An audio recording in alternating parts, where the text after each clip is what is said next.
po sila. At hindi ko man lang alam.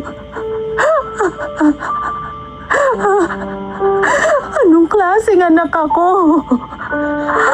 Ang sama-sama ako. Nay, kumalma po kayo. Baka sama sa inyo yung pag-iyak niyo eh. Hindi ko lang kasi mapigilan. Pakiramdam ko napakawalang kwentang anak ko kasi hindi ko man lang naalala yung mga magulang ko. Namatay sila na hindi man lang ako nakakahingi ng tawad sa kanila, anak. Namatay po si Lolo noong 2020 dahil sa COVID-19.